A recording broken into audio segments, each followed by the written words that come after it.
Halo semua, nama saya Celia. Saya dari kelas 1 BUMJ dan dalam video ini saya akan menjelaskan berbagai macam lambang-lambang Buddhis dalam agama Buddha.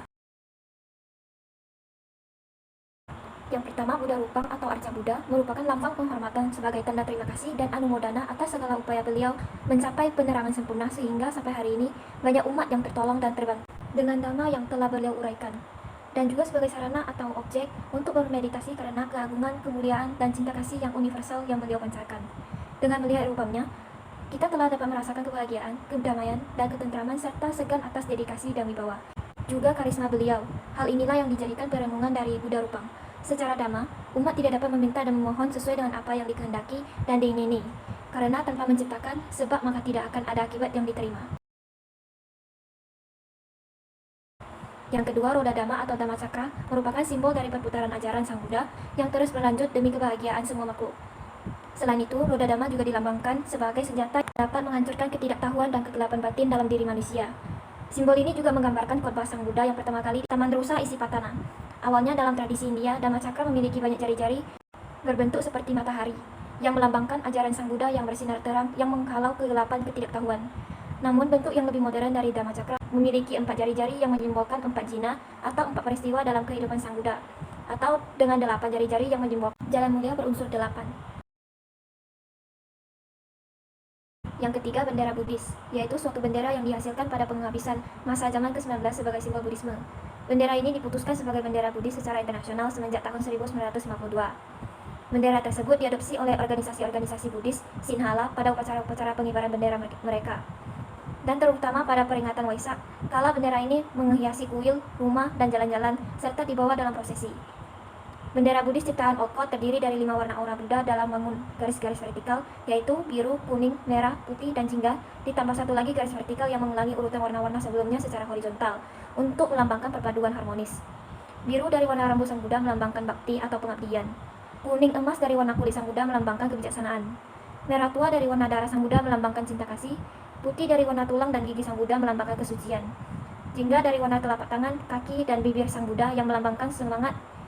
Dan gabungan kelima warna di atas yang disebut dengan prawaswara melambangkan gabungan kelima faktor yang tersebut di atas, atau dengan makna sebenarnya bersinar sangat terang atau cemerlang. Yang keempat, stupa adalah bangunan atau susunan batuan yang menyerupai genta yang ada di candi peninggalan agama Buddha, atau biasanya merupakan bangunan suci agama Buddha dengan maksud tempat menyimpan relik atau benda-benda suci Sang Buddha. Bangunan stupa pada masa India kuno digunakan sebagai makam atau benda penyimpanan abu kalangan bangsawan atau tokoh tertentu. Yang kelima, pohon Bodhi adalah pohon tempat naungan Sang Petapa Gautama ketika beliau mencapai penerangan sempurna. Saat ini, pohon Bodhi dihormati sebagai pencerminan keagungan dan kebijaksanaan Sang Buddha. Pohon Bodhi ini juga dilambangkan sebagai pohon kehidupan. Menghormat pada pohon Bodhi merupakan salah satu cara untuk menunjukkan rasa penghormatan dan syukur kita, umat Buddha, atas kebijaksanaan dan ajaran yang telah dibabarkan oleh Sang Buddha. Yang keenam, bunga teratai merupakan simbol dari kemurnian dan kelahiran yang mulia. Sebagaimana ia tidak tercemar oleh endapan-endapan lumpur di mana ia tumbuh. Mereka yang telah mengikuti ajaran Sang Buddha diharapkan dapat menjadi seperti teratai ini, tetap murni dalam kehidupan duniawi yang penuh dengan godaan. Yang ketujuh, jejak kaki Sang Buddha atau Siripada. Ini sangat dihargai di seluruh negara Buddhis. Secara garis besar, jejak kaki yang sangat skematis ini memperlihatkan seluruh jari kaki yang sama panjang dan terpahat di atas batu.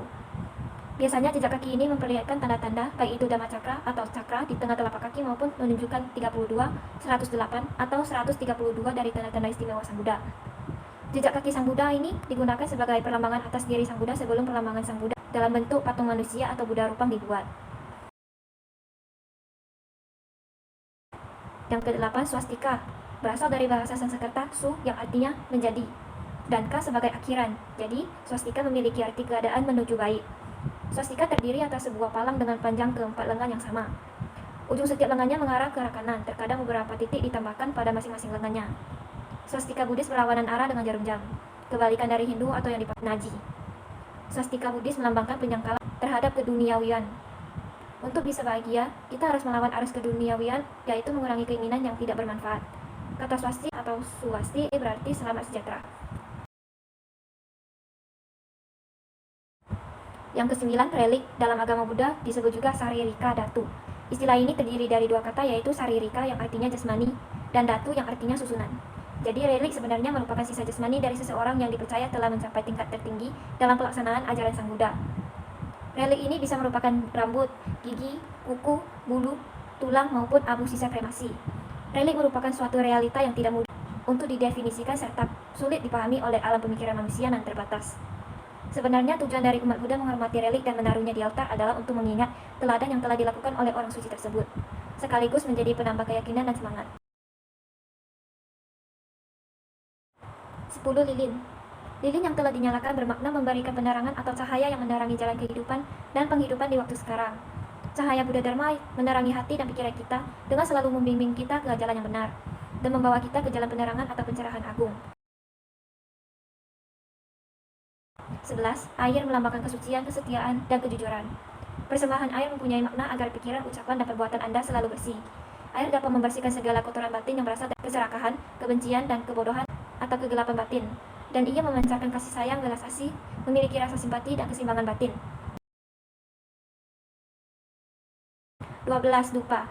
Dupa dengan wangi khasnya selain berguna untuk membersihkan udara dan lingkungan, juga membuat suasana menjadi religius, membuat hati menjadi kusuk. Harumnya dupa yang menyebar ke segenap penjuru sama halnya dengan harumnya perbuatan mulia dan nama baik seseorang yang bahkan menyebar ke segala penjuru sekalipun berlawanan arah angin. 13. Makanan atau buah-buahan. Persembahan buah mempunyai makna bahwa hasil dari proses kehidupan, bahwa benih perbuatan buruk atau kejahatan akan tumbuh dan berbuah keburukan atau kejahatan pula. Begitu juga perbuatan baik akan berbuah kebaikan. Persembahan makanan biasanya berupa buah-buahan dan manisan, sama sekali menjauhkan makanan yang berasal dari hasil penganiayaan atau pembunuhan makhluk hidup. Tradisi di India pernah mengenal persembahan makanan sebagai kurban untuk dewa. Berbagai jenis makanan hasil bumi dan ternak dilemparkan ke dalam api pemujaan. Buddha menolak kebiasaan itu. Dalam Buddhadatta Jataka dinyatakan pemujaan pada api atau persembahan kepada dewa semacam itu sebagai kebodohan. Dan yang terakhir, bunga. Bunga mempunyai makna ketidakkekalan. Semua yang berkondisi adalah tidak kekal atau tidak abadi. Demikian juga dengan badan jasmani kita adalah tidak kekal, lahir, tumbuh, tua atau lapuk, kemudian meninggal atau hancur. Yang tertinggal hanyalah keburukan atau keharuman perbuatan selama hidupnya saja, yang kelak dikenang oleh sanak saudara dan handai taulan. Mungkin segini saja penjelasan dari saya. Sebagai penutup, terimalah salam Buddhis dari saya. Sotihotu Namo Buddhaya.